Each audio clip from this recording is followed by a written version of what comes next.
What's up, gang? It's Willie Rebuild back with another one, baby. Got the little few things done on the cutlass. Crunk up. Just a little test fire. Put a little fire in the hole. Trying to get a customer a little Easter egg for Easter yesterday. Make him happy before he go to work. But I'm about to pull some of this stuff back off because I need to change the power steering pump. That's the one came with the engine. It was giving me a little problems. Matter of fact, before we get into this engine, thanks for all the new subscribers that then came and joined the channel. Thanks for the support. I see y'all in the comments. I try to answer the comments. I like it to see that y'all engaged in the channel and y'all watching what's going on, giving me a few helpful tips here and there. But thanks for the support, gang. I like that. Let's go ahead and run it on up to 1,000, baby. I see we on the move. We got action. Let's get it on up to 1,000. Now back to the swap. I'm gonna change the power steering pump because it was giving me a little problems when I was pulling the old pulley off it. I couldn't get it off. I had to cut it off. Then when I started trying to press the new one on, it was giving me more problems. I said, oh no, we ain't doing this. We gotta get another pump. So I got another pump sitting right here on the floor. I'm gonna go ahead and put that on. I still gotta button all the wires up.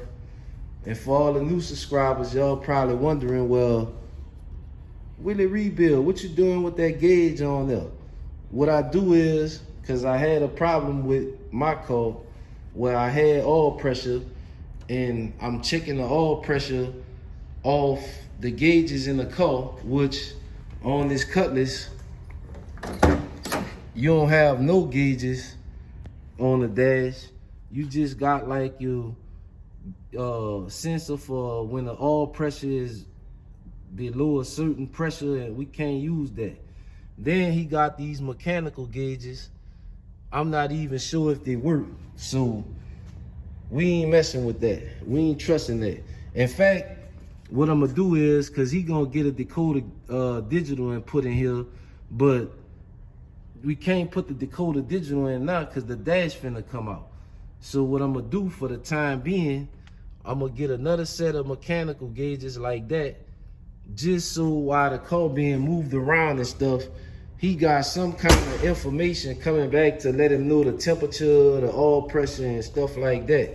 But that's why I put the mechanical gauge on it first. The mechanical gauge, ain't gonna lie, it's gonna give you an accurate reading when you first starting it up. I mean, it's a good idea. I wouldn't really trust the decoder and stuff like that on the first crank up because sometimes those gauges can give you a reading that's not accurate. So that's why I got that.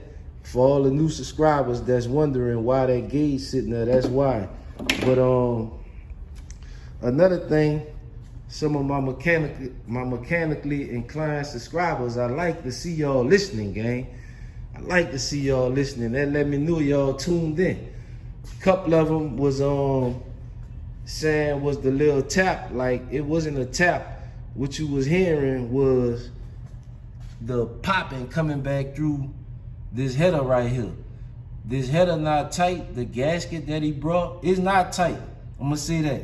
The header not tight. You can see that the dipstick bolt not even tight.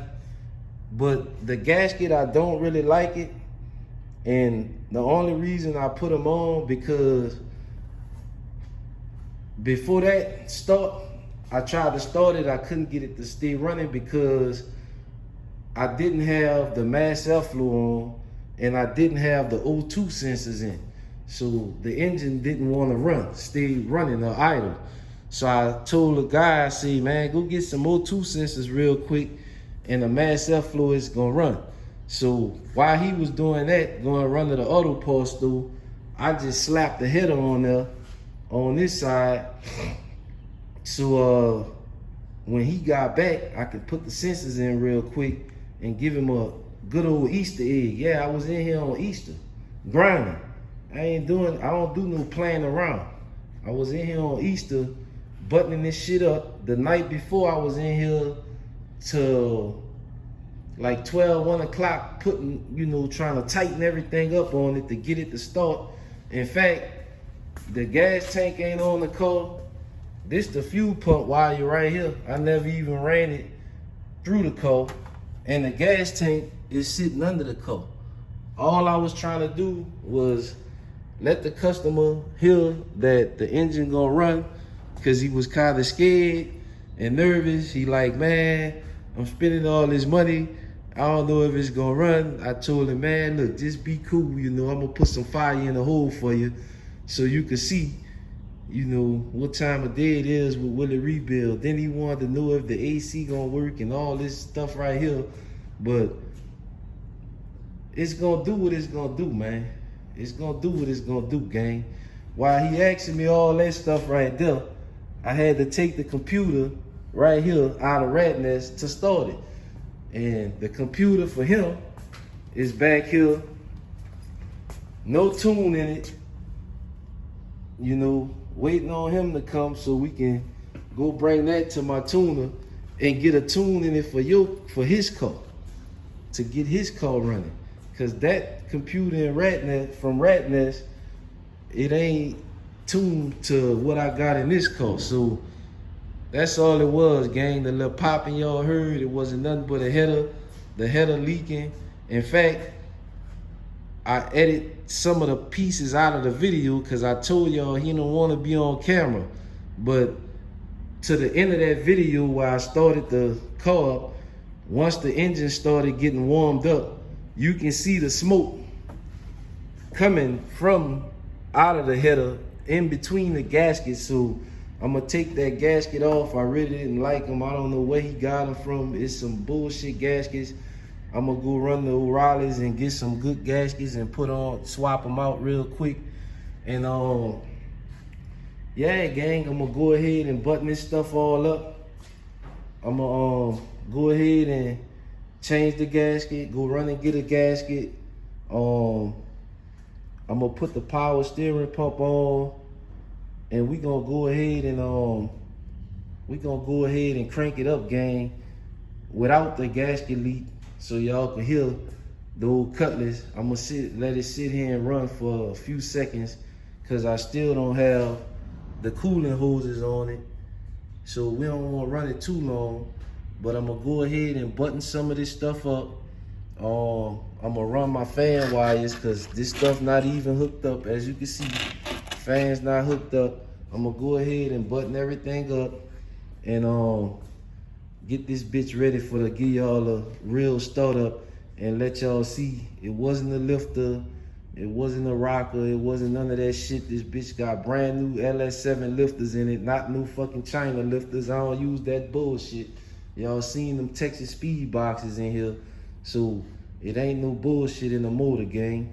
But I'm gonna cut y'all back on once I go to unbuttoning some of this shit and getting it taken off and doing what I gotta do, gang.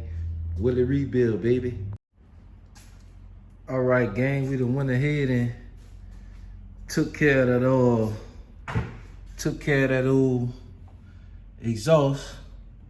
Went ahead and changed the gasket.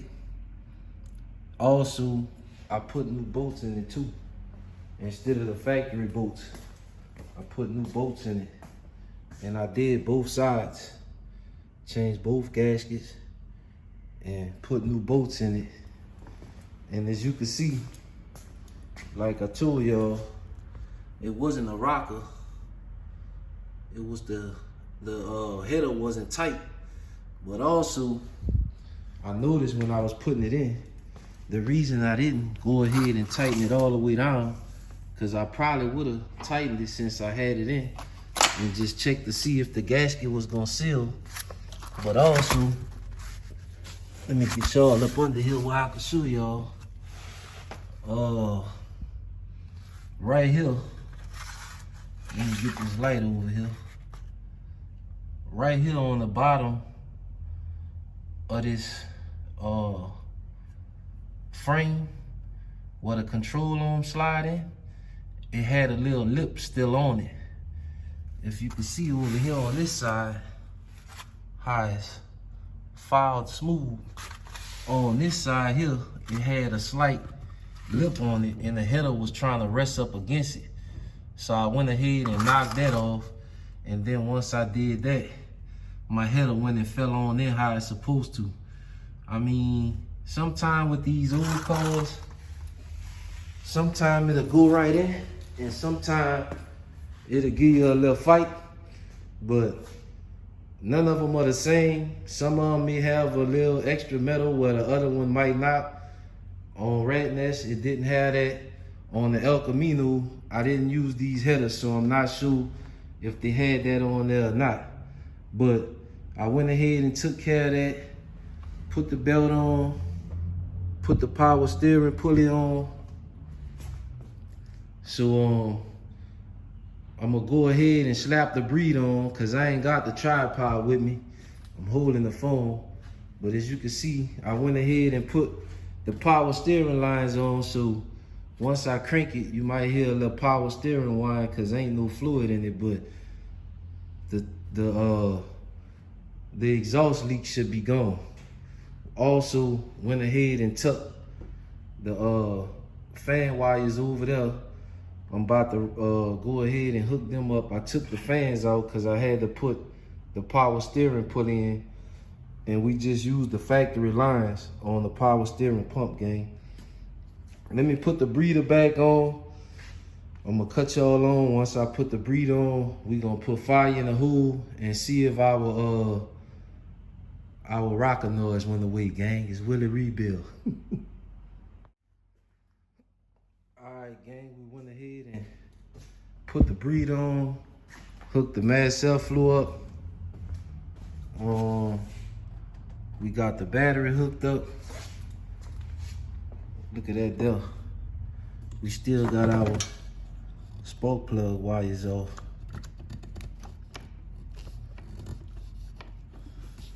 Changing the gasket. We need to go ahead and hook them up if we want to crank it up, gang.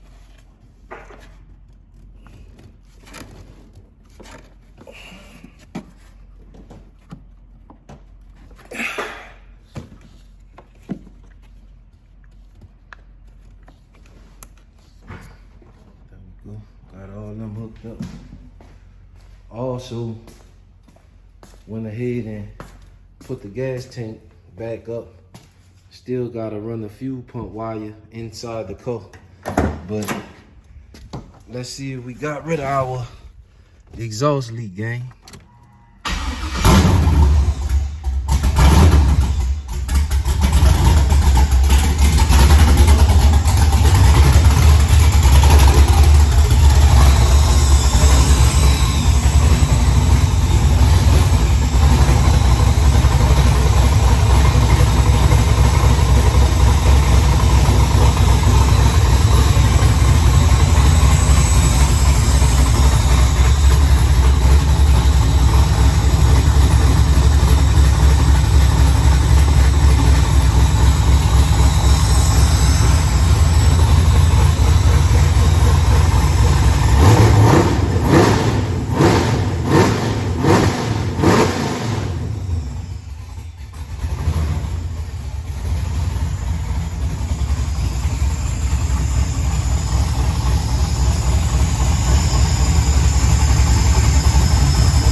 Think that took care of our exhaust leak. We don't want to let it run too long because we ain't got no coolant in it, and that's where the little smoke coming from out of the water pump. So We don't want to run it too long, gang, as y'all can see. That little smoke coming out of the water pump. But all in all, got everything done. I'm putting the drive shaft together, the custom Willie rebuild special. I gotta bring the yoke back because he got the wrong yoke.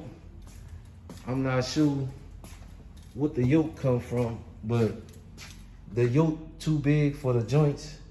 Is not the right one for what I need to do.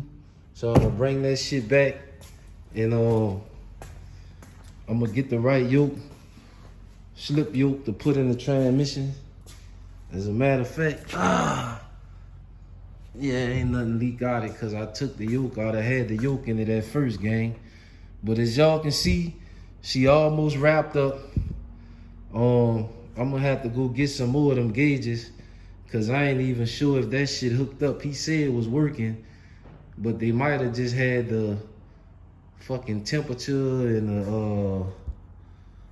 the all working because I just looked at the battery gauge and it wasn't even reading nothing, 0. So I'm gonna take that shit out. I talked to him earlier, told him that we need to put some kind of gauges in it because you can't put the Dakota digital in until you get the dash done. So in the meanwhile, while he moving it around or whatever, he can be able to keep an eye on what's going on with the engine. But as y'all can see, she looking pretty, gang. Yes, sir. Another one almost knocked out, baby. I'm gonna go ahead and put that fuel pump wire in the car off camera. I'm gonna go ahead and hook my 2 wires up off camera. In the next video I come with the old cutlass, we gonna be rolling that bitch out the door, taking it for a ride around the shop and making sure that she changed gears and everything like it's supposed to, gang. It's Willie Rebuild. Don't forget to like, share, and subscribe. Share this shit. You're gonna learn something. You might can teach me something. But don't forget to like, share, and subscribe, gang. Subscribe to the channel. Support the channel. Let's get the channel to 1,000 subscribers, baby. Let's monetize this shit. It's Willie Rebuild, over and out, gang.